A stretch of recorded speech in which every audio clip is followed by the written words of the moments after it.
கர்த்தர் நல்லவர், அவர் கிருபை என்றும் உள்ளது. ஆண்டவராகிய இயேசு கிறிஸ்துவின் நாமத்தினால் உங்கள் ஒவ்வொருவருக்கும் அன்பின் வாழ்த்துக்கள்.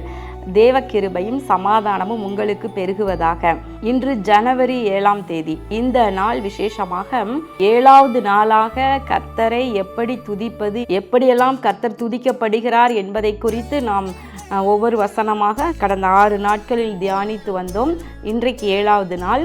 இன்று விசேஷமாக நாம் பார்க்க போகும் வசனம் வெளிப்படுத்தின விசேஷம் 14வது அதிகாரம் 7வது வசனத்தின் பின்பகுதி. வானத்தையும் பூமியையும் சமுத்திரத்தையும் நீரூற்றுகளையும் உண்டாக்கினவரையே தொழுது கொள்ளுங்கள். இங்கு தேவனை எப்படி தொழுது கொள்ள வேண்டும் என்று சொல்லப்படுகிறது பாருங்க. வானத்தையும் பூமியையும் சமுத்திரத்தையும் நீரூற்றுகளையும் உண்டாக்கினவரையே தொழுது கொள்ளுங்கள் என்று சொல்லப்படுகின்றது. பிரியமானவர்களே, கர்த்தரை நாம் தொழுது கொள்ள வேண்டும். பழைய ஏற்பாட்டில் பார்க்குறோம், தேவனை நாம் தொழுது கொள்ளும் பொழுதெல்லாம் அவர் நமக்கு சமீபமாக இருக்கிறார் என்று எழுதப்பட்டிருக்கின்றது. அப்போது கர்த்தரை நாம் தொழுது கொள்ள வேண்டும். அதாவது அவர் வணக்கத்துக்கு அவர் கணத்துக்கு உரியவர். எனவே முதல் கணம், முதல் மரியாதை தேவனுக்கு செலுத்த வேண்டும். உமக்கே முதல் கணம், உமக்கே முதல் மரியாதை, உமக்கே முதல் வணக்கம், எல்லா துதிகளும் ஏற்றுக்கொள்ளும். கர்த்தாவே ஆண்டவரே, தேவா நீர் வாழ்க, தேவா நீர் வாழ்க, தேவா நீர் வாழ்க, தேவா நீர் வாழ்க.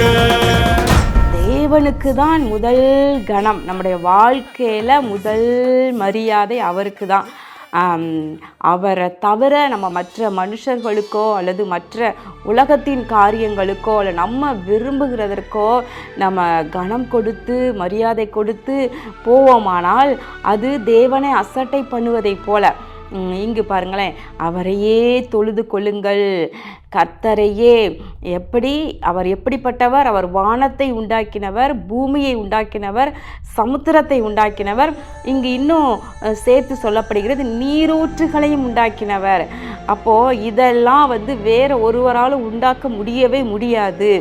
சிருஷ்டி கர்த்தாவாகிய அவர்தான் இவை எல்லாவற்றையும் சிருஷ்டித்திருக்கிறார். இந்த வெளிப்பாடு எப்போ இது சொல்லப்படுகிறது என்றால், இது முந்தின வசனத்தில் பாருங்க. பின்பு வேறொரு தூதன் வானத்தின் மத்தியிலே பறக்க கண்டேன்.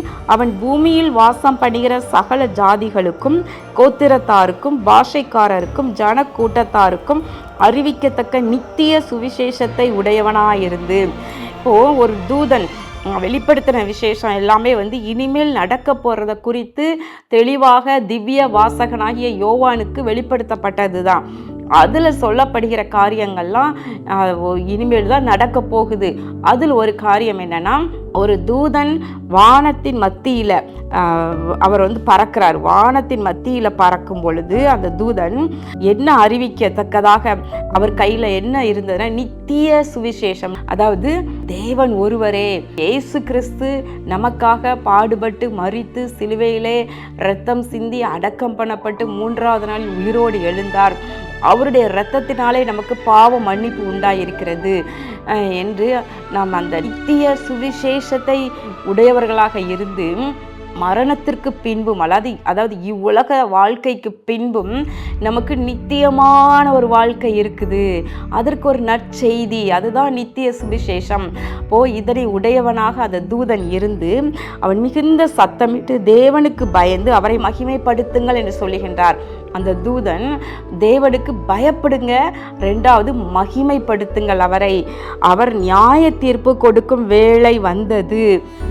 நியாய தீர்ப்புக்கு உலகம் ஆயத்தமாகி கொண்டிருக்கின்றது. பிரியமானவர்களே, நம்ம பார்க்கின்றோம் பலவிதமான கொடிய நோய்கள் பெருகிருச்சு இந்த பூமியில், கொடிய தீமைகள் பெருகிருச்சு. எங்கே பார்த்தாலும் விபத்து, நாச மோசங்கள் நடந்து கொண்டே இருக்கிறது.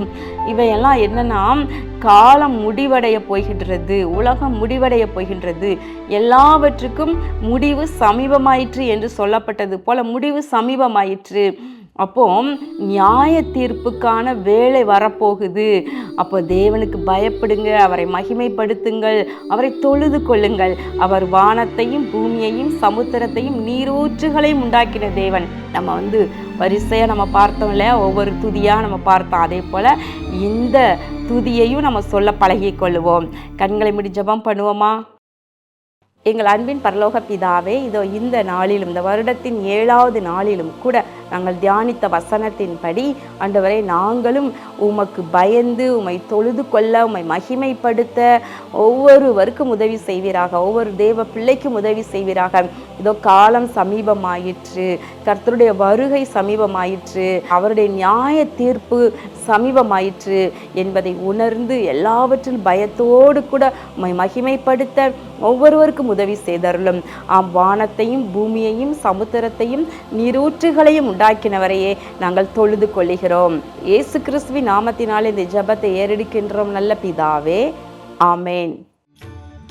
கர்த்தர் உங்களை ஆசீர்வதிப்பாராக. ஆமேன்.